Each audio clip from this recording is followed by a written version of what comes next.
right, let's go to our guest, Drew Greenblatt. He is the CEO of Marlin Steel.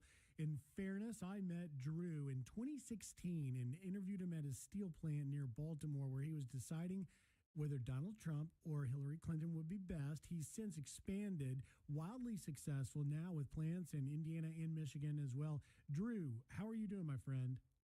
Hello, good morning. Excited to be on the Brian Kilmeade Show with Griff. Hey, Drew, it's great to have you. I want to get your reaction. Obviously, tariffs went into effect at midnight.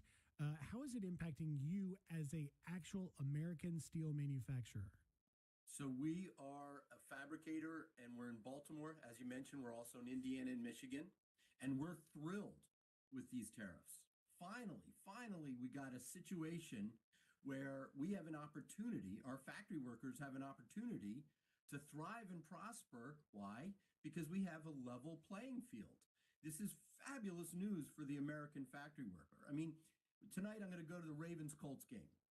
Think about how unfair it would be if the referees schemed and made it 21-0 before the Ravens even got on the field.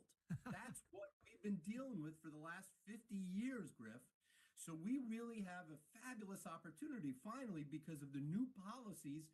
Our American factory workers here in Baltimore, Indiana, Michigan can now export all over the world, and we have an opportunity to grow and prosper like never before. This is a wonderful time for America.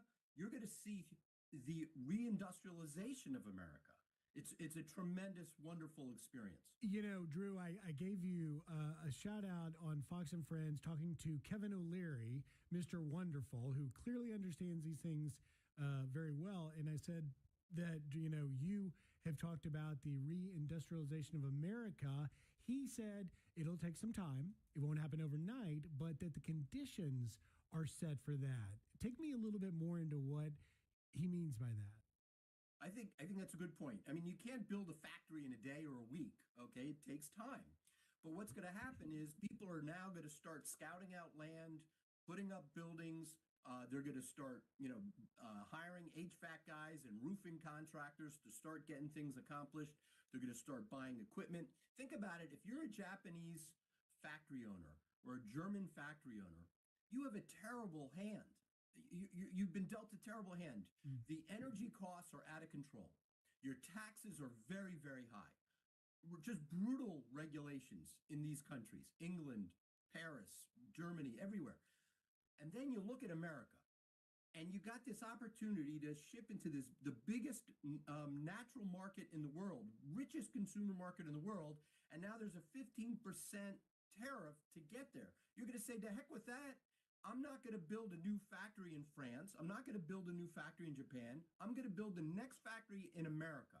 And that's fabulous for the American factory worker because what they're going to do is they're going to get opportunities to work at these new Japanese factories in America, or French companies or German companies. They're going to come to America. And the beauty of this is the local box company is going to be able to ship to them because you're not going to buy a Japanese box to ship out of an American factory, right? And they're going to buy from the local pallet company. People are going to get their oil change at the local gas station, and they're going to buy, hopefully, baskets from Marlin. So it's going to be a win-win-win for the American factory worker. It's a tremendous time to be in the American manufacturing industry. And Drew, you saw obviously big announcement at the White House yesterday. Tim Cook of Apple making an announcement that he's adding an additional $100 billion with a B to investments. Going to make basically all of the Apple iPhone glass products that you have. You see the glass part of the screen in Kentucky. What's your reaction to that? This is fabulous, and this is dovetails with exactly what I'm saying. I mean, Tim Cook's a crazy smart guy, and he said to himself, it makes financial sense not to build this in China. It makes financial sense not to build this in India. The wise play, and this is a smart guy with a lot of money, is to build in the USA. Thank God. And what's happening is that Tim Cook's not the only smart person making these decisions. Tim Cook is a leader because he's been so successful for decades. What's going to happen is many other leaders are going to be making the same wise decision. And that plant in Kentucky is going to be hiring a lot of people. They're going to get paid really well, and they're going to get great benefits, and it's going to help the local communities thrive. This is a blessing for Kentucky. It's a blessing for our nation, but it's going to happen many, many times. There's not going to be all these news articles. The mainstream media is missing all of this. And this is an exciting time to be in, and we're in the front seat of the American reindustrialization. I thought it was fascinating, Drew, to see the president's real deal making happening when it came to these chips and semiconductors. To your point, exactly how he wants it to work. He said, look, we're going to place 100% tariff on chips and semiconductors unless you build them in the U.S., and then there's zero. Right. So right now we buy 70% of our chips from Taiwan, right? That's madness because China is jonesing to take over Taiwan. And they've been saying it, and they've been explicit, and they've been, doing these naval maneuvers and everything. It would be a debacle for this poor little democracy of Taiwan to get stepped on by China.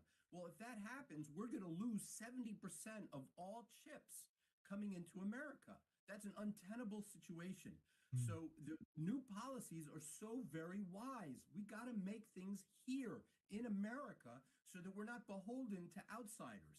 I'm talking about critical things. I'm not talking about T-shirts, and I'm not talking about, blue jeans or something like that. I'm talking about critical things like silicon chips, like steel, like boats. We got to make that here in America.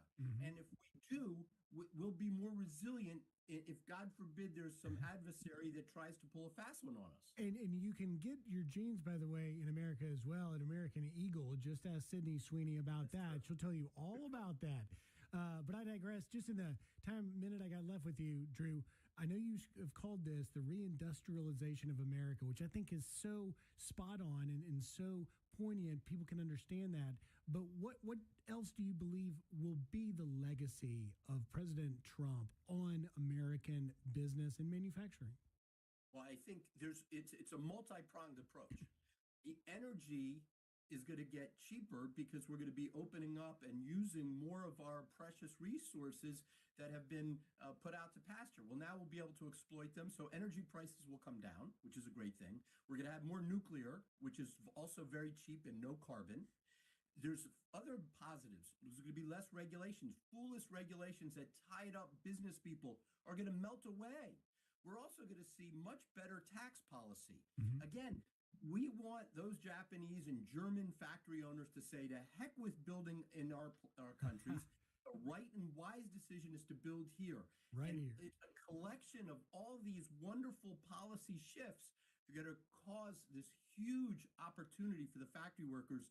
They're going to get so many opportunities. The wages will raise, and there's going to be a lot of career certainty, a lot of comfort to be in the manufacturing profession moving forward. It's going to be something to witness. Drew Greenblatt, the CEO of Marlin Steel, and in full disclosure, a friend who I think really understands what's happening out there because he's on the front lines. Drew, thank you very much. Thank you. Appreciate it.